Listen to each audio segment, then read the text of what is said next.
तो हर तस्वीर और हर अपडेट हम आपको दिखा रहे हैं रिपब्लिक भारत पर सबसे पहले। और यहां पर देखिए तेहरान जो है इस हमले के बाद दहल गया है और आपको तस्वीरों के माध्यम से दिखा देते हैं वो कौन कौन से इलाके हैं जहां पर एयर स्पेस खाली कर दिया गया है। ईरान आप देखिए, आपको पूरी तरीके से नजर आ रहा होगा किस तरीके से एयर स्पेस यहां पर खाली है। सीरिया की बात करें या इराक की बात करें, यहां पर देखिए पूरा एयर स्पेस किस तरीके से खाली कर दिया गया है। और ये हुआ है दरअसल 2 बजे जो हमला इसराइल की तरफ से किया गया, रात के 2 बजे हमला किया गया था और इसके बाद साफ तौर पर यहां पर यह तस्वीर सामने आई, एयर स्पेस को पूरी तरीके से खाली कर दिया गया। तो हवाई अटैक और सैन्य ठिकाने पर टारगेट किया गया। तो एयर स्पेस को खाली करके ईरान ने यहां पर कहा है कि किस तरीके से जो यहां पर हमला किया गया उसके बाद तैयारी देखने को मिली।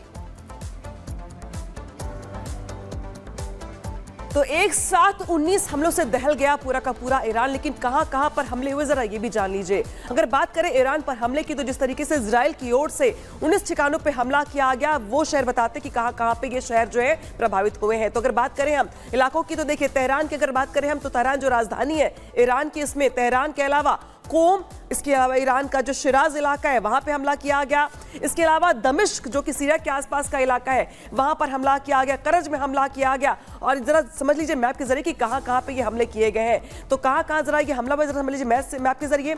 सीरिया, करज, तेहरान, कोम, ईरान और शिराज, ये वो इलाके हैं जिनके 19 ठिकानों पर इजराइल की ओर से हमला किया गया। 1 अक्टूबर को इजराइल पर हमला किया गया था। इस बात का आकलन पहले से था कि इजराइल पलटवार करेगा, लेकिन जिस तरीके से इजराइल की ओर से कल हमला किया गया, तो ये वो इलाके हैं जहां पर इजराइल की ओर से हमला किया गया। कई शहर ऐसे जिनको प्रभावित किया गया।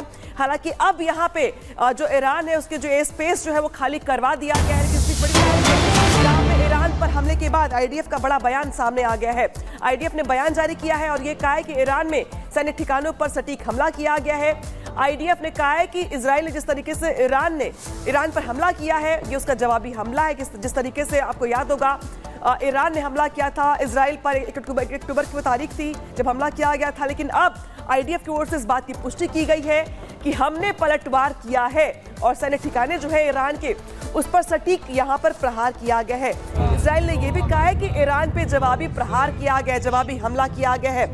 तो देखिए किस तरीके से यहाँ पर बता रहे हैं आपको कि यहाँ पर जिस तरीके से हमला किया गया है, वो यहाँ पे बता रहे हैं कि जिस तरीके से अब आईडीएफ की ओर से भी इस बात की पुष्टि कर दी गई कि ईरान पे जो हमला किया गया है वो सैन्य ठिकानों पे सटीक हमला किया गया, यानी कि टारगेट किया गया है। 19 ठिकाने ऐसे हैं तेहरान समेत जहां पे इजराइल की ओर से हमले में वो शहर प्रभावित हुए हैं और अब इसकी पुष्टि भी आईडीएफ ने कर दी है।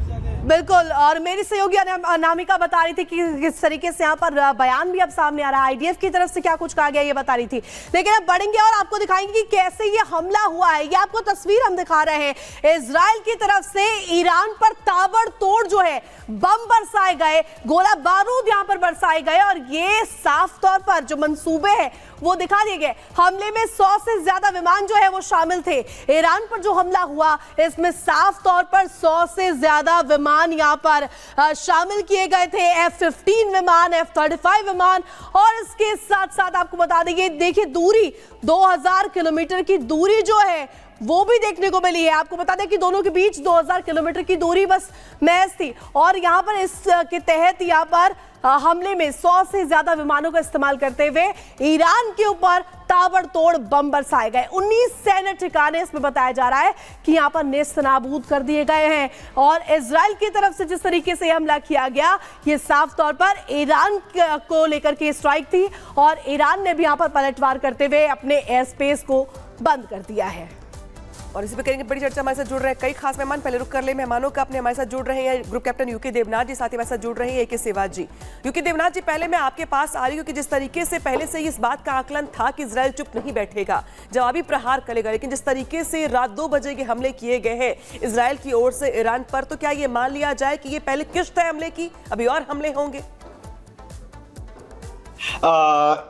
आईडीएफ ने अभी एक बयान दिया है जिसमें वो कह रहे हैं कि हमने हमारे जो हमले हैं उसको कंप्लीट कर लिया गया है। इसका आकलन लगाना पड़ेगा। क्या इसका ये मतलब है आईडीएफ के बयान का कि अब आज और हमला नहीं करेगा, या क्या ये भी अंदाजा लगाया जा सकता है कि इजराइल डिफेंस फोर्स के इस बयान का ये मतलब है कि पहला वेव कंप्लीट हो गया है? आमतौर पे इजराइल जो है जब भी हमला करता है, कोई भी एयरफोर्स जब हमला करती है तो एक साथ अपने बड़े तादाद में हवाई जहाज को कमिट करती है। किसी भी हमले में 40, 60, 80 या 100 जहाजों का इस्तेमाल होता है और वेव के हिसाब से हमला होता है। यानी एक हमला अभी हो गया, एक हमला 4 घंटे के बाद सेकेंड वेव हम हो गया, एक हमला 8 घंटे या 12 घंटे के बाद थर्ड वेव हो गया। तो हो सकता है, मेरा आकलन है कि अगर इजराइल ने ये हमला किया है ईरान के ऊपर तो आधा अधूरा हमला नहीं करेगा। डेफिनेटली आज फिर से कुछ एक घंटे के बाद सेकेंड वेव या थर्ड वेव भी हमला कर सकता है, क्योंकि अभी जो हमला किया है 100 के करीबन हवाई जहाजों ने, इससे जो खबरें आ रही हैं ईरान से छन छन कर कि ईरान के न्यूक्लियर पावर प्लांट्स को अनटच रखा गया है, ईरान के जो पेट्रोकेमिकल प्लांट्स हैं, तेल के कुएं हैं, उन पर हमला नहीं किया गया है। सिर्फ ईरानियन रेवोल्यूशनरी गार्ड के जो हेडक्वार्टर हैं, ईरान की जो मिसाइल और ड्रोन बनाने की फैक्ट्रियां हैं, उनके ऊपर हमला किया गया है। तो मेरा कयास ये है कि इजराइल अगर अपने इस अटैक को फर्दर दोबारा से एक सेकेंड वेव या थर्ड वेव लॉन्च नहीं करता तो हमला आधा अधूरा रहेगा और बाद में ईरान दावा करेगा कि कोई नुकसान नहीं हुआ। जी बिल्कुल। और हमारे साथ लगातार defence expert major general A K. Siwach भी बने हुए हैं।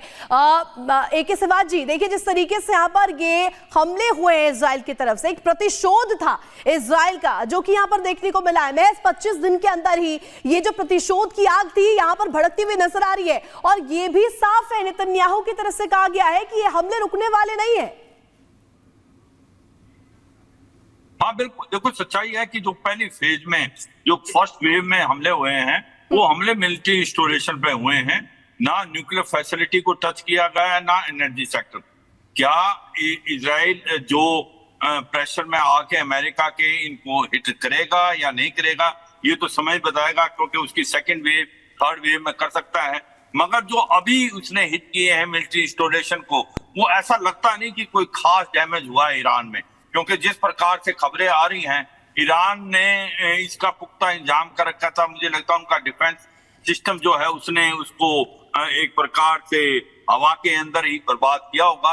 मगर ये सच्चाई है कि क्या ये करने के लिए किया गया है या वाकई बदला लेना चाहता है इजराइल। अगर इजराइल वाकई बदला लेना चाहता, फिर हो सकता है इस लड़ाई का दायरा बढ़े, क्योंकि फिर ईरान भी पलटवार करेगा और फिर ये लड़ाई लंबी पड़ सकती है। मगर सबसे इंपॉर्टेंट चीज होगा, क्या इजराइल ईरान के nuclear facility and oil and energy का जो सेक्टर है उसको हिट करता है या नहीं। अभी तक उसने नहीं किया है, उसने अपने आप को टारगेट किया है मिलिट्री इंस्टॉलेशन। लेकिन यूके देवनाथ जी, क्या इसको ये भी मान लिया जाए कि ये अभी सिर्फ और सिर्फ ट्रेलर है, पूरी पिक्चर बाकी है? क्योंकि जिस तरीके से हमला किया गया इजराइल की ओर से, हालांकि हमला तो किया गया, लेकिन जिस तरीके से ये दावा है आईडीएफ की ओर से कि नुकसान बहुत हुआ है, लेकिन ईरान की ओर से अभी तक कोई पलटवार या कोई जवाब आया नहीं है।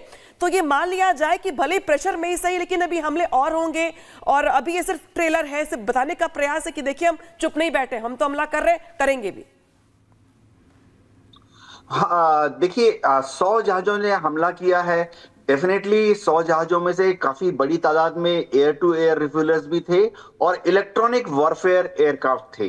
किसी भी ऐसे हमले में जो एयरफोर्स का कमांडर होता है वो इलेक्ट्रॉनिक वॉरफेयर एयरक्राफ्ट का इस्तेमाल करता है, दो वजह से। एक तो उनका मकसद होगा ईरान के जो एयर डिफेंस सिस्टम है जिसमें कि S-300 है, S-400 है, उनको इलेक्ट्रॉनिक तरीके से जैम करना। दूसरी बात है कि इस हमले के बाद अब इजराइल की एयरफोर्स के कमांडर्स को एक अंदाजा हो गया है कि ईरान की एयर डिफेंस सिस्टम कहां कहां डिप्लॉयड है, किस फ्रीक्वेंसी से ऑपरेट कर रही है, कितने तादाद पर उन्होंने अपने लॉन्चर्स को एक्टिवेट किया है। तो ईरान की जो एयर डिफेंस सिस्टम है उसको भांपने का भी एक अवसर मिल जाता है। तो मेरा ये मानना है कि इजराइल की एयरफोर्स आज फिर से एक सेकेंड वेव को लॉन्च करेगी। ये समझना पड़ेगा कि इस तरह के युद्ध में कभी भी अगर हाफ हार्टेड अटैक किया जाता है तो उसका कोई फायदा नहीं होता है। अगर इजराइल ने ईरान के ऊपर हमला किया है और उसके बाद अगर जो ईरान की जो साइकोलॉजिकल वॉरफेयर मशीनरी है वो एक्टिवेट हो जाएगी। ईरान जो है वो अपने इंफॉर्मेशन वॉरफेयर नेटवर्क को एक्टिवेट कर देगा। आप देखिए बहुत जल्दी ही ईरान के ऑफिशियल मीडिया से ऐसी खबरें आना शुरू हो जाएंगी कि कोई भी नुकसान नहीं हुआ, इजराइल के जो फाइटर विमान थे या जो उनके रॉकेट्स बॉम्ब से उनको हवा में ही नेस्तनाबूद कर दिया गया। और बहुत जल्दी ही ईरान की ओर से ये जो बयान आएगा तो आएगा, लेकिन आईडीएफ कह रहा है कि जो डिफेंस सिस्टम रहा ईरान का वो नाकाम रहा। तो एक तरीके से प्रयास है आईडीएफ की ओर से